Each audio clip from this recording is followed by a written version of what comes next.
All right, so now that we have an understanding of what ionic compounds look like when they're dissolved into aqueous solutions, now let's talk about reactions in aqueous solutions. The first type of reaction that we'll talk about are double displacement reactions or metathesis reactions. So these reactions involve two different ionic compounds where the cations and anions switch partners.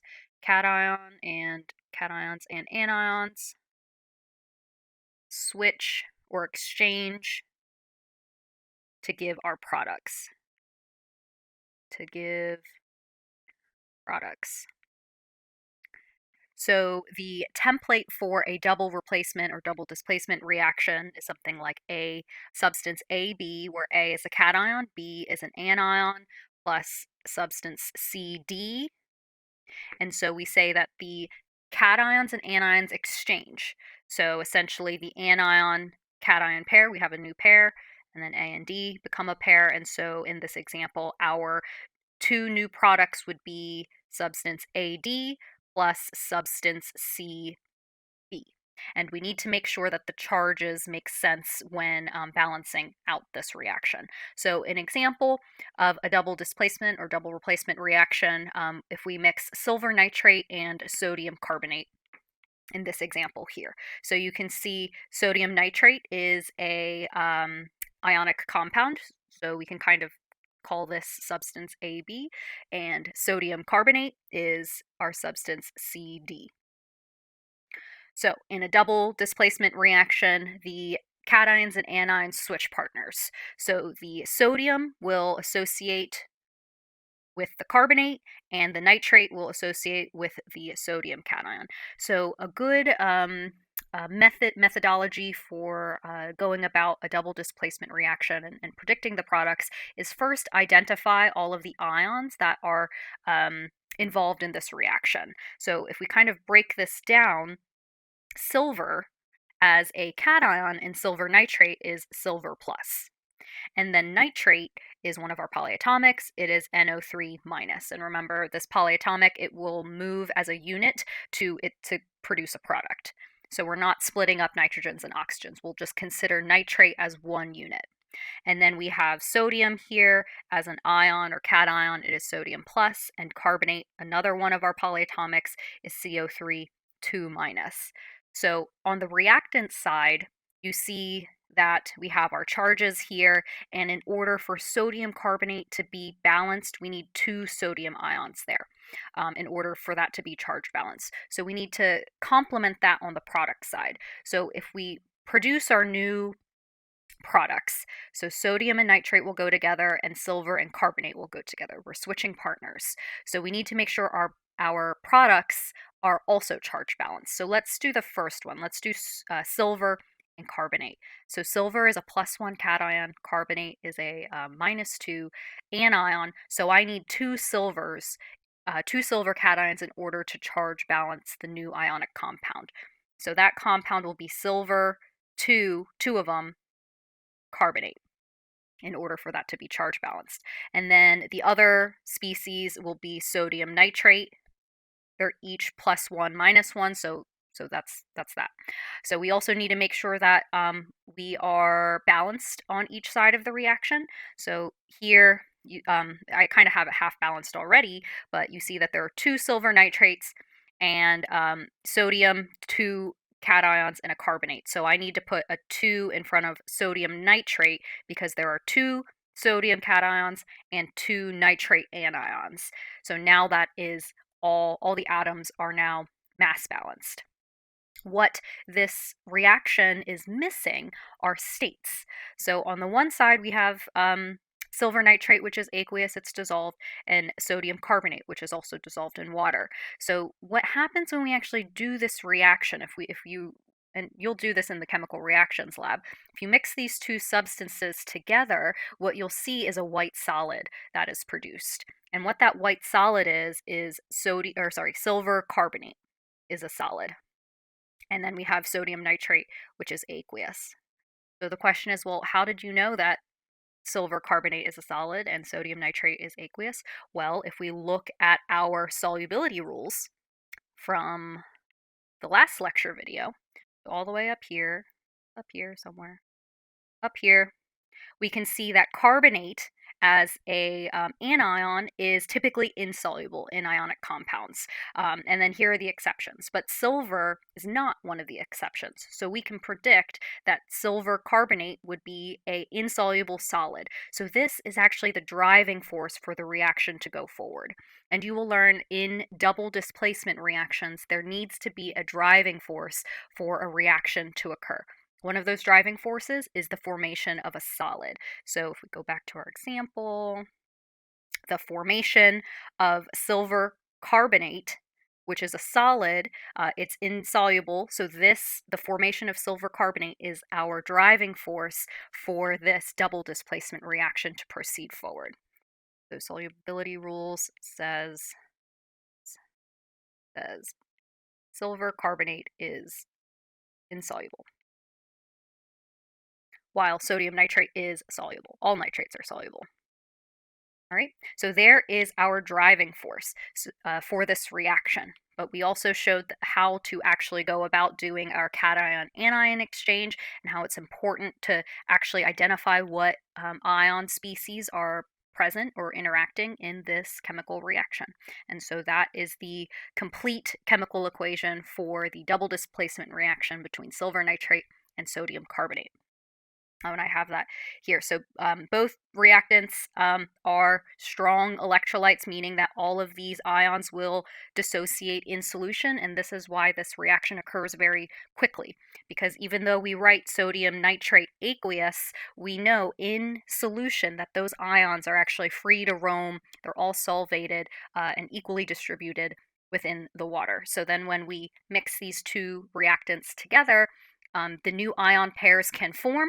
We make our solid, and what's left over is sodium nitrate, which is still floating around in solution. All right, so let's take a deeper look at this same equation. So I have the same equation written up here, it's all balanced. Let's talk about how else we can describe this reaction. Because, we wrote a lot of different things here, all the different substances, but there's different ways we can write this full chemical equation in a way that gives the information more clearly. So yes, I can write all of the different formula units down. Everything's there, but let's talk about expressing this equation as a total ionic equation and a net ionic equation. The net ionic equation will tell us exactly what's happening in solution. So let's go about that. So we need to keep in mind our understanding of strong electrolytes and what ionic species look like in solution. Remember, we can write it as silver nitrate aqueous, but that substance actually exists as sodium plus and nitrate minus aqueous in solution. So let's keep that in mind. So a total ionic equation shows all the species how they actually exist, meaning that all of the soluble ionic compounds are broken up into their cations and anions. So you see on the reactant side, we have silver cations, nitrate anions, sodium cations, carbonate anions. All right, and then on our product side, we have the same thing for sodium nitrate, that's split up, but the solid is not split up because it's a solid. It's not dissolved into the solution, so it stays a solid. The other thing that I want you to look at when trying to think of, the full chemical equation to getting to the total ionic equation is the number of ions present. So here in our balanced full chemical equation, you see that there are a coefficient of 2 silver nitrates. So when we write out the total ionic equation, we must have 2 silver cations and 2 nitrate anions because there's a total of 2 silver nitrate formula units there. Same thing with a similar thing with sodium carbonate. Sodium carbonate has 2 sodiums associated with it and 1 carbonate. So when this species dissolves into solution, we are left with 2 sodium ions, but only 1 carbonate. And that is due to, sodium carbonate being a strong electrolyte, but there are 2 sodiums there.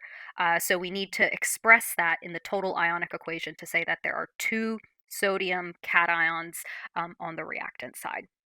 And so we see the same thing over on the product side. We have similar thing. We see two sodium nitrates. So when we write this species in our total ionic equation, we need two sodiums and two nitrates. So if we look at the total ionic equation, there's a couple things that we see. We see that the silver and the carbonate combines to give our solid. We said that that was our driving force for the reaction. But also what you see is that what I have here. Notice that there's two sodiums and two nitrates on both sides of the equation, of the reaction arrow in our total ionic equation, and then that they don't change. That this two sodium plus and two nitrate minus do not change. Do not change during the reaction. So because they don't change during the reaction, those sodium and nitrate ions we call spectator ions. So a spectator ion is an ion that does not participate in the reaction. Doesn't participate, it doesn't change during the reaction. So being able to identify the spectator ions, the things that don't change, helps us get to our net ionic equation, which I have on the next slide. So if we take the total ionic equation that we just built from our full chemical equation, if we cancel out or ignore the spectator ions, which we identified as nitrate and sodium, so if we cancel those out on each side, that leaves us with the silver, the carbonate, and our solid. And this is what gives our net ionic equation. So we've canceled those guys out, and now we're left with two sodium cations plus one carbonate ion gives us our silver carbonate solid. So what the net ionic equation tells you what's actually happening in the solution without all the other unimportant stuff, because the sodium and the nitrates, they don't participate. So really this is like the summation, the summary of the reaction that has occurred in this double displacement reaction. And it allows us to focus on what is important in this chemical equation. So within double displacement reactions, there's two types that I want us to recognize. So the first we kind of already talked about is the formation of a solid or precipitation reaction. So that's the first type of double displacement reaction. It's just a double displacement reaction where the driving force is the formation of a solid. So with all metathesis reactions or double displacement, no, I don't want blue. Do green. Any double replacement reaction needs a reason to occur. Double replacement. And so one of those reasons can be a precipitation. The precipitation or the formation of a solid is the driving force. So precipitation is just a formation of some insoluble solid or precipitate. So we need to understand our solubility rules, those guidelines, and that chart that we showed. So in order for a double replacement reaction to proceed, a solid needs to be formed. If no solid is formed, then no reaction will occur. And you'll see this in our chemical reactions lab. Where you'll mix two species together or two solutions together and nothing happens. The reason nothing happens is because there's no driving force to push the reaction forward. So in our example previously, the formation of the solid silver carbonate was our driving force, and it drove the reaction forward. And we can predict whether a solid will be formed by those solubility rules. So you just have to look for one of the products needs to be insoluble per the solubility rules, and then the reaction will occur. And so some notes, sometimes when we say something is insoluble, it might just be a little bit soluble in water. It doesn't mean that, none of it goes into solution. So just keep that in mind. But for the most part, if you follow the solubility guidelines and see if something's insoluble, then the reaction, the metathesis or double replacement reaction does go forward. All right, so let's practice predicting the products in a precipitation reaction. So within this problem, we're practicing the skills of identifying solubility of ionic compounds, using those solubility guidelines and predicting that driving force in this precipitation reaction, and putting together a net ionic equation. So in this problem, what will happen when we mix aqueous solutions of cobalt-2 nitrate and potassium hydroxide. So I have given you half of the problem here, but let's just, go through the naming, a little practice with chemical naming. We have cobalt 2 nitrate. So this is a transition metal. So cobalt 2 is telling us the charge of this metal cation. So it's cobalt 2 plus. And we know nitrate is one of our polyatomics. So those two cation and anions coming together, this substance is cobalt nitrate, and there's two nitrates in order for that to be charge balanced. So that is one of our substances. It's an aqueous solution, so we can put AQ to identify its state. And then the other substance, potassium hydroxide, it's another ionic substance because potassium's a metal, hydroxide's a polyatomic. So this is potassium. It has a +1 charge. Hydroxide has a -1 charge. So potassium hydroxide is KOH. So you see that there. And aqueous because both of them are in solution. So these are our two reactants. So let's see what happens when we mix those two together.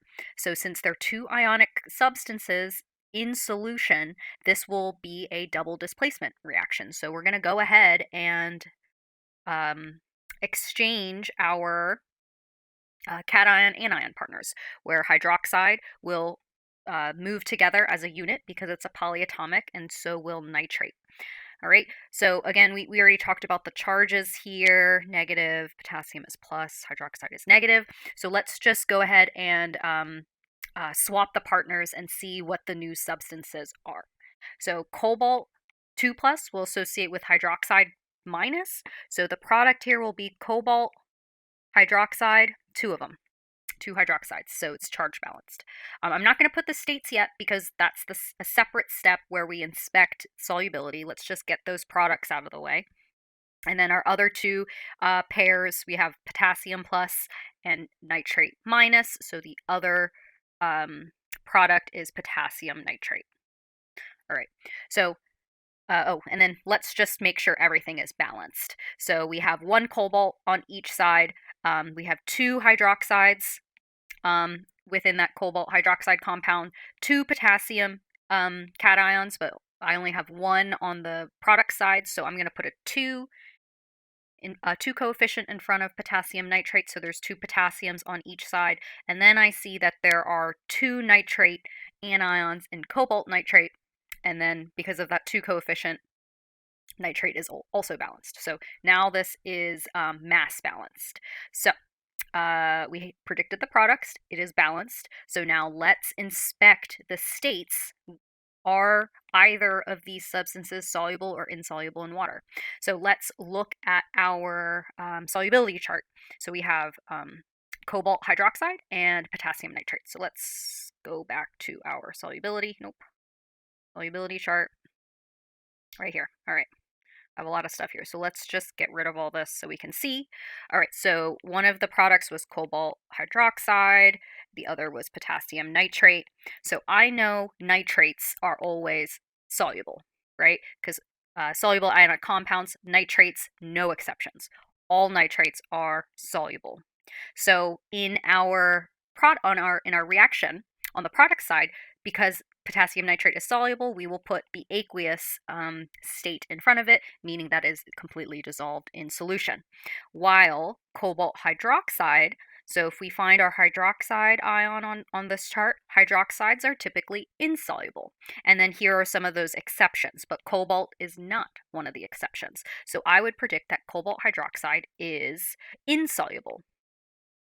If it's insoluble, that means that there will be in our chemical reaction, we will put a solid indicator in front of that because it's insoluble. The solid will just remain intact, just, at the bottom of our test tube.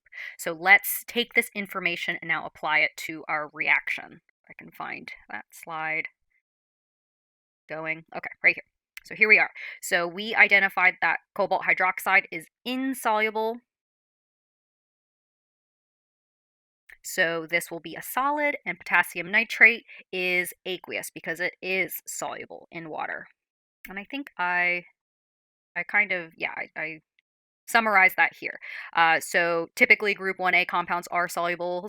Soluble nitrates are soluble, meaning that potassium nitrate soluble, and hydroxides are generally insoluble. So that's why cobalt hydroxide is a solid insoluble. So in this example of a double displacement reaction, we switched our cation anion pairs and we produced cobalt hydroxide solid. The formation of this species is our driving force. That is the precipitate that would occur, that you would see essentially when we mix these two substances together. When you mix them together, like with a dropper bottle, you'll see this white cloud of solid form, and what you're seeing is the formation of cobalt hydroxide. All right, so now in the next step, let's put together our total ionic and net ionic equation.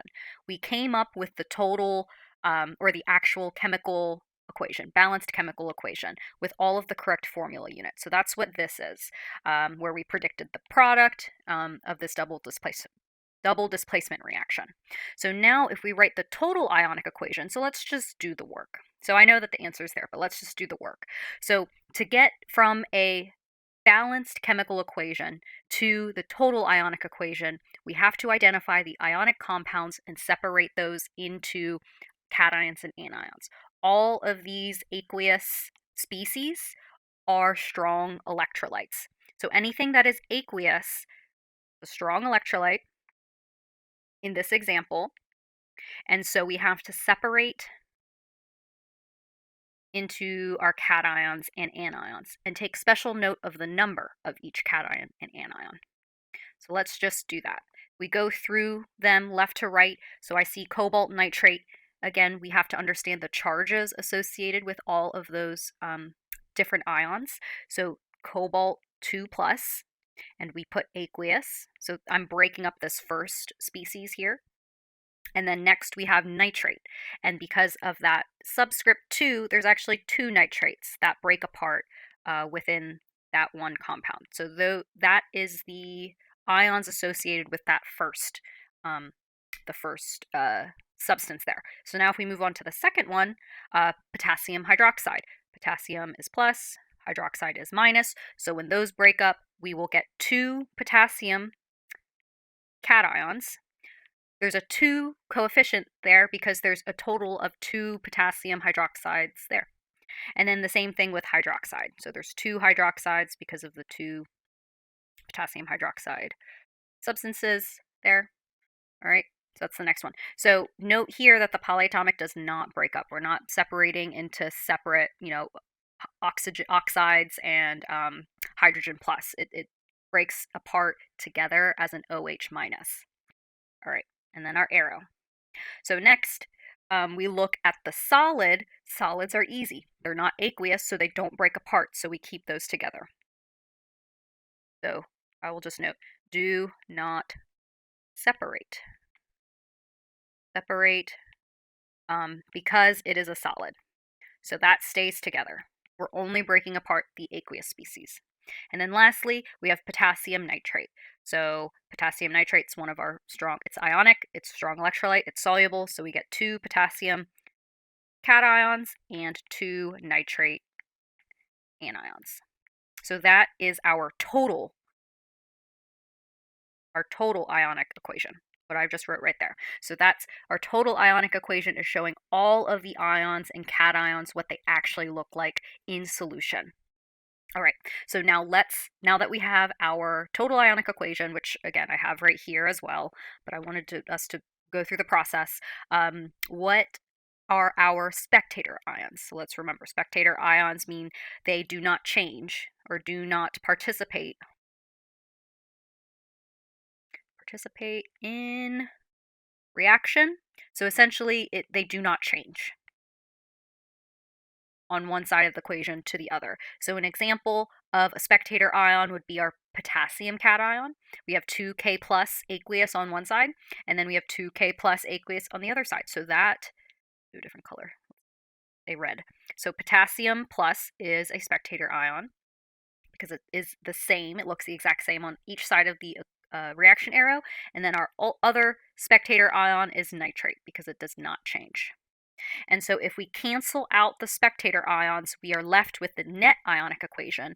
And it's this equation that really tells us the summary of what is occurring in the test tube when we do this reaction. And so the total ionic equation, or sorry, the net ionic equation is cobalt 2 plus 2 hydroxides gives us cobalt hydroxide, or cobalt 2 hydroxide solid. So it's this formation of our solid. Remember, this is what we talked about, our driving force for double displacement reactions.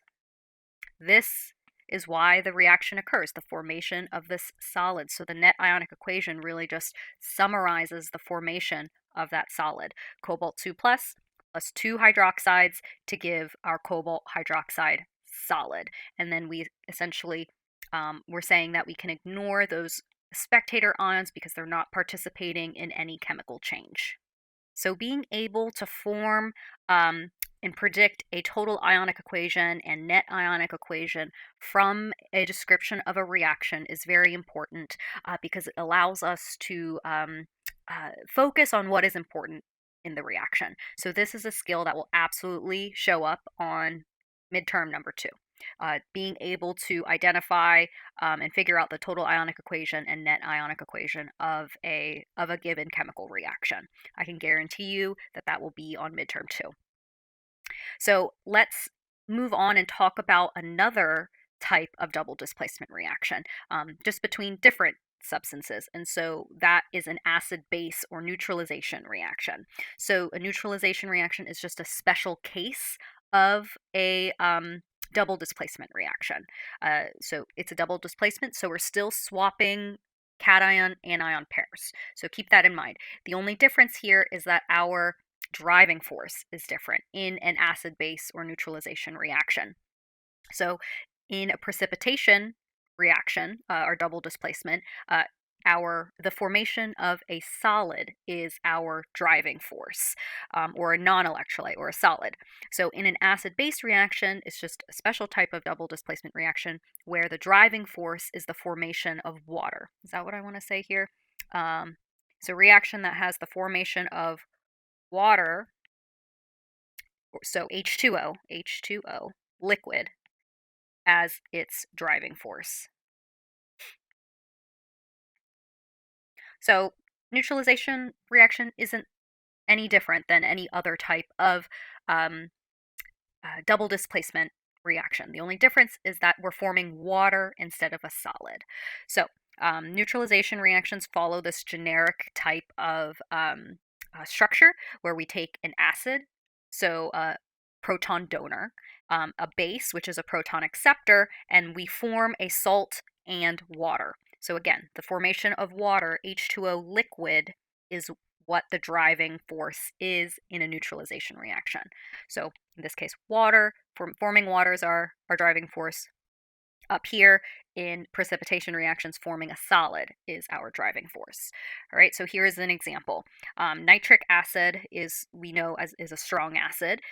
It donates one of its protons. And then potassium hydroxide is one of our strong bases. So we have our acid and we have our base, and we form salt, a form of a salt, so potassium nitrate, that's our salt, and we form water. So if we look closely at this reaction, we're forming water. Where does that water come from? Well, part of the water comes from our base, so OH, and then the other part comes from our acid. So remember, acids donate a hydrogen cation, and our base has a hydroxide anion. So you can see how these are essentially our cation anion pair that we're swapping within a double displacement reaction. And so in this case, we are forming water instead of a solid, like in our precipitation reactions. So really, acid-base reactions are no different. All right, so let's look at an example. Oh, all right, I have it here.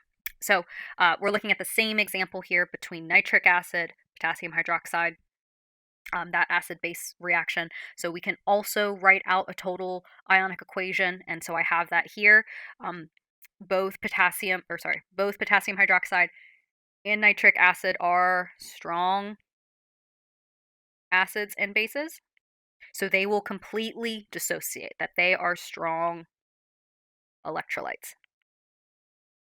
So both of these substances, our acid and our base, will completely dissociate in water. So we see that happen here on our reactant side of our total ionic equation.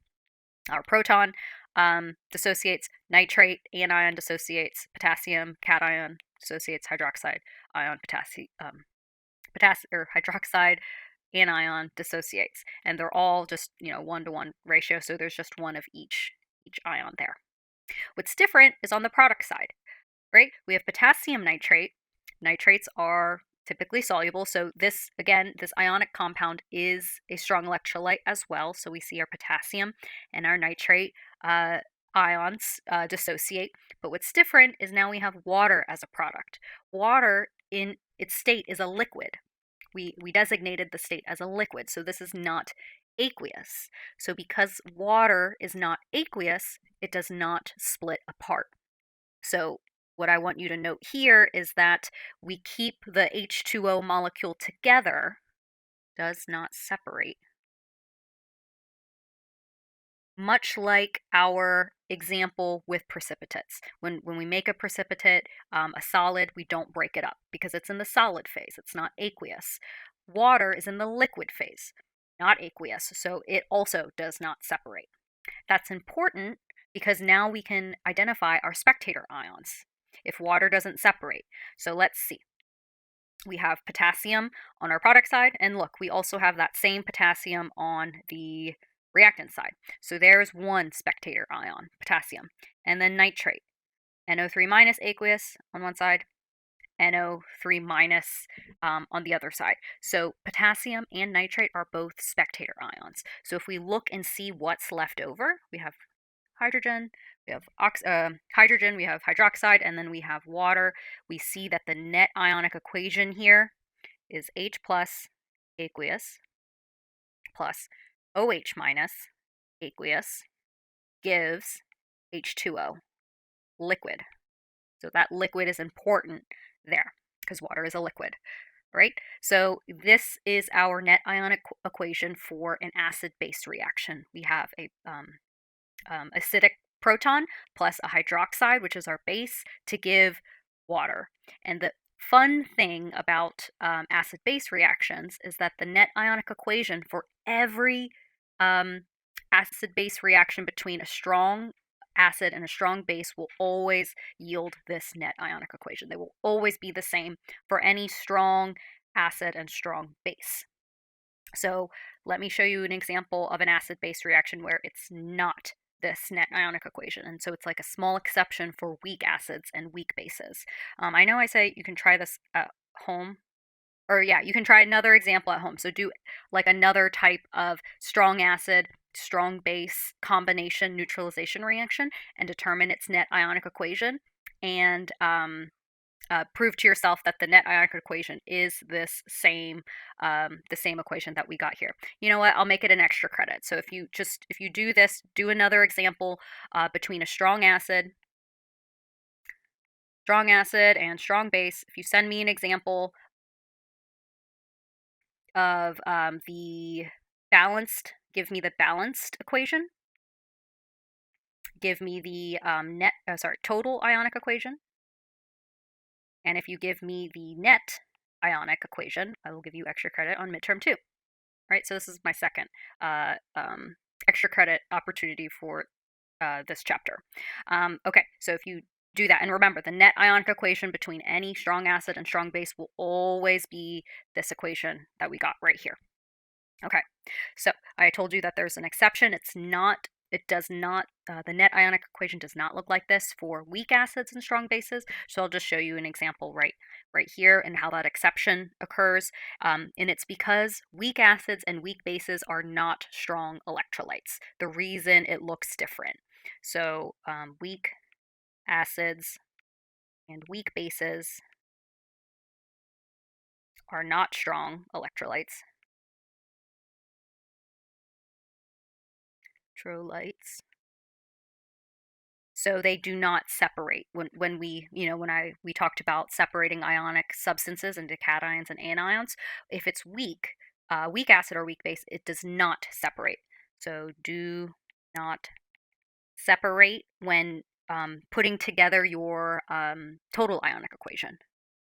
In total ionic equation. So let's do this example right here. So we have HF, which is a weak acid, plus sodium hydroxide, which is a strong base. We make sodium fluoride, salt, and water. So let's do the total ionic equation. So I just told you HF is a weak acid, so it does not separate in the total ionic equation. So we just leave it as is, HF aqueous. And then we have sodium hydroxide. That is a strong electrolyte because it's a strong base. So sodium hydroxide will be Na plus aqueous plus OH minus aqueous, right? Then we have sodium fluoride aqueous. Sodium fluoride is a soluble salt. You can check the solubility chart if you want, but I have it there. It says it's aqueous, so it's soluble. So since that's a soluble ionic substance, it does split apart in the total ionic equation. So Na plus aqueous plus fluoride minus aqueous, and then water. Water in its liquid phase, so it stays as water liquid because it's not aqueous. All right, so there is our total ionic equation where we split apart all the strong electrolytes. HF, and I'll just reiterate that again, is not strong electrolyte, so it doesn't split apart. It's a weak electrolyte. So it does not split. Okay, so now let's get our net ionic equation. Where are our spectator ions? So I see sodium on our product side, sodium plus aqueous. We also have sodium plus aqueous on our reactant side. Fluoride, aqueous, so it's fluoride minus aqueous. If we look on the other side of the reaction, on the reactant side, fluorine is tied up in HF. So the fluorine does change within this reaction. So in this example, sodium does not change. We have sodium plus on the one side, sodium plus on the other side, but fluoride does not change. Fluoride does change. We have fluoride minus aqueous, but on the reactant side, it's tied up in HF. So fluoride is not a spectator ion. We only have one spectator ion, sodium plus. So now when we just take out the sodium spectator ion, our new net ionic equation is HF aqueous plus OH minus aqueous gives us fluoride aqueous plus water liquid. And that is our net ionic equation for this neutralization reaction between a weak acid and a strong base. So it's not quite the same as our example with a strong acid and strong base. In this case, because weak acids do not dissociate completely, they're not strong electrolytes, they're weak electrolytes, that we have to maintain HF in the total ionic equation. So that's the difference. So another special type of neutralization reaction doesn't necessarily need to occur between a specific acid and a base. We can actually also do a neutralization reaction between an acid and an insoluble hydroxide, so just a metal hydroxide. So in this example, we have iron hydroxide. So iron hydroxide is a source of base. And we have HCl, which is a strong acid. So you can kind of see we have a source of OH, and our acid, hydrogen, can form water as a product. So this is another example, special example of another neutralization reaction. The only difference here is that iron hydroxide is a solid. If you check out the solubility chart, iron hydroxide is insoluble. Iron hydroxide is insoluble, much like many other hydroxides. Lots of hydroxides are insoluble. And so a special chemical property of metal hydroxides is that they are soluble in acid. They're insoluble in just pure water, but if you add a little bit of acid into the solution, that metal hydroxide will dissolve. And the reason is this net ionic equation that we're going to come up with right now. So here is the reaction that I just described. We have an insoluble metal hydroxide. In this case, it's iron 3 hydroxide. Solid, it's insoluble, doesn't dissolve in pure water. But if we add acid, in this case a strong acid, HCl, we produce iron chloride, which is soluble in water and um, water as well. And so we can write the total ionic equation for this as well. So I have the whole balanced equation here for you. So let's go ahead and write out that total ionic equation. So our first substance here is iron hydroxide. It's a solid, so it does not split up in the total ionic equation because it's not aqueous. So we just keep iron hydroxide just the way it is. All right, next we have HCl, which is a strong electrolyte. It's a strong acid, so it's a strong electrolyte. So that will break up in solution. HCl is H plus and Cl minus, and then there's 3 total molecules of that. So there's 3 H plus aqueous plus 3 Cl minus aqueous. Great. So that's the reactant side. Now let's look at the product side. We have iron chloride, which is soluble in water. It's aqueous. So this is also a strong electrolyte. So all of it will break up into solution. So if we kind of inspect the charges here, since there's 3 chlorides, right? Each chloride is chloride minus. So if there's 3 of them, iron must be iron 3 plus. So keep that in mind, trying to determine the charges of these transition metals or these metals in general. So if that splits up, one of the products is iron 3 plus aqueous. We just determined its charge. And then there's 3 chlorides in each of those molecules. So we're going to have a total of 3 chloride anions. And they're aqueous because they're dissolved in the water. Lastly, our last product is H2O. It's a liquid. It does not split apart. It's a non-electrolyte. So it doesn't split apart, right? So water stays together. But I keep the, see how I kept the coefficient there. All right, so it doesn't split up. All right, so there's our total ionic equation for that this reaction. So now let's identify our spectator ions. So I just looked through it. So we have hydrogens. Oh, those hydrogens are tied up in water. So the hydrogen cation does change. Next we have chloride. 3 Cl minus, 3 chlorides on our reactant side. And look, we also have 3 chlorides on our product side. So that chloride, those 3 chlorides are an example of spectators and spectator ions. All right, is there anything else? So there's iron 3 plus, iron 3 plus on our product side, but on our reactant side, iron is tied up in the solid. So it does change going from reactants to products. So iron is not a spectator ion. Chloride is the only spectator ion here. So if we write out our net ionic equation, we just take out the spectator ions. I'm just going to copy it because I'm lazy. All right, copy. So we have iron hydroxide solid plus 3 units of our acid gives us iron 3 plus and 3 waters. There is our net ionic equation. So in this net ionic equation, it's pretty much telling you that we can take an insoluble hydroxide, add some acid, and that acid will solubilize the once insoluble iron and makes it into a soluble form of iron 3 plus, and in the process you make 3 waters. And so this is why insoluble hydroxides are soluble in acid. So in all of these examples of acid-base neutralization reactions, the formation of water is our driving force. So we have our formation of water here in this example. In our weak acid, strong base example, we also made a water. In our strong acid, strong base, we also made a water. All right, those are all examples of neutralization reactions. There are also other kinds of neutralization reactions, but instead of forming water, you form a gas. So this is the 3rd type of driving force for metathesis or double displacement reactions, where we all switch partners. So this is a 3rd type of driving force. Forming a gas can be our 3rd driving force. Our first driving force was forming a solid. The second driving force is forming water.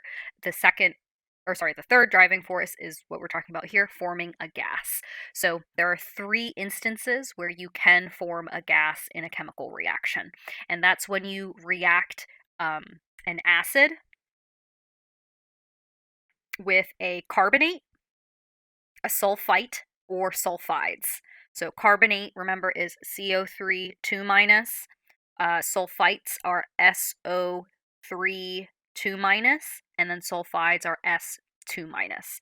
So if you react any one of these anions with an acid, essentially a form of H plus, you will form a gas. So I'll show you an example here. Let's first look at carbonates. Of our three examples, the carbonate's our first example of forming a gas when reacting it with an acid. So in this example, we have sodium carbonate. So there's our carbonate, and we're reacting it with HCl. So here is our acid. And so what we form in this reaction, we actually form sodium chloride, which is a salt. We form water also. So this is also a neutralization reaction. And we form CO2. So this is forming a gas, CO2. So what actually happens in this reaction, if we kind of break it down by each step, the carbonate anion, so CO3 2 minus, actually picks up two protons or two hydrogen cations to form H2CO3. Right? If this anion picks up two acidic protons or acidic H pluses, you form the molecule H2CO3. But this compound, H2CO3, is very unstable. Oh, and that's what I have here. So this is like the net ionic equation that happens. CO3 2 minus plus 2 of our hydrogen cations gives H2CO3. This is unstable. And we call this carbonic acid. It's actually the substance that makes soda taste like tart and good, is carbonic acid. So since this H2CO3 is very unstable, it decomposes actually. So H2CO3 will decompose according to this equation. So H2CO3 aqueous will immediately decompose into H2O, liquid, and CO2, gas. And so that's what you see in this total equation. The CO2 and the H2O is essentially carbonic acid decomposing. The other substance involved in this reaction is sodium and chloride, but those are spectator ions and they remain in the solution the whole time and they don't participate because they're spectator ions. So in this equation, really what's happening is we're forming carbonic acid, it's decomposing into water and CO2. And so in this case, the formation of CO2 gas is our driving force that pushes the reaction forward. And so you'll see similar trend with our sulfite and our sulfide example. We're forming some type of gas. So in sulfite, our other example of forming a gas, it's when we combined sulfite with an acid, so H plus. So in this example, it's pretty much the same as a carbonate, but this time it's with SO3. So here, potassium sulfite plus 2 HCl, so 2 units of our strong acid, will give us a salt, water, and SO2. So SO2 in this example is the gas which is pushing our reaction forward. So if we actually do the double displacement, switch up the cation anions, the sulfite anion gains 2 protons or 2 hydrogen cations from our acid, and it will make sulfurous acid, H2SO3. So again, this is analogous to the H2CO3 that we just talked about with carbonate. So it's really no different. The only thing is that this is very unstable. H2SO3 is very unstable, and so it decomposes into H2SO3 aqueous will decompose instantly to H2O, liquid, and SO2, gas. So there's our driving force. So essentially, the formation of sulfurous acid, H2SO3, or the formation of carbonic acid, H2CO3, those are just intermediate steps that are happening, but the decomposition happens so fast that we essentially just skip over this formation. That what we see in the test tube when we mix these two substances together, a sulfite and an acid, is you'll see bubbles right away because we're essentially blowing through the formation of our carbonic acid or sulfurous acid, and it just decomposes right away and forms the analogous gas. Right. So sulfites and carbonates, they follow the same, gas formation trend. Our last example here that I want to talk about with formations, a neutralization where we're forming a gas is sulfides. This one's a little bit different, but I think it's still pretty straightforward to pick up. So with a sulfide, any reacting that anion with a acid will form hydrogen sulfide, which is a gas. So in this example, we have sodium sulfide plus HNO3, so nitric acid. So there's our proton, or sorry, our hydrogen cation. So if you just go ahead and do the, cation anion switching or exchange, you'll see that one of our products is sodium nitrate. That's just aqueous, it's a salt. And our other product is H2 S. So sulfur or sulfide here is a 2 minus charge, so we need to pick up two hydrogen cations in order to be charged balanced. So H2S itself is a gas. So doing that anion switching pair will form H2S, which is a gas, and so what you'll see is bubbles forming, and it'll be quite smelly. Hydrogen sulfide smells like rotten eggs, and so that's what you will see. You'll see bubbles forming because you're forming hydrogen sulfide, which is a gas. And so if we actually want to write out the net ionic equation here, sodium is a spectator, nitrate is a spectator, and so really all that's happening is we have sulfide aqueous combining with two acidic protons, which are aqueous, and we're forming H2S gas. So there's our net ionic equation for forming a gas from reacting a sulfide with an acid. All right, and so again, most of these three examples that I talked about, carbonates, sulfites, and sulfides, are typically insoluble in water. You can check the solubility rules that we talked about previously. But if you try to dissolve these different substances in acid, or add a little bit of acid to the water solution that's not dissolving, you can add a little bit of acid. It'll drive the reaction forward. The substance will dissolve, but in order for that to happen, the driving force is the formation of a gas, and so a gas will be formed, but the solid will dissolve. All right, so that goes over all of the different double displacement reactions. So stick around and we will talk about our last type of reaction in solutions, and that is single displacement reactions.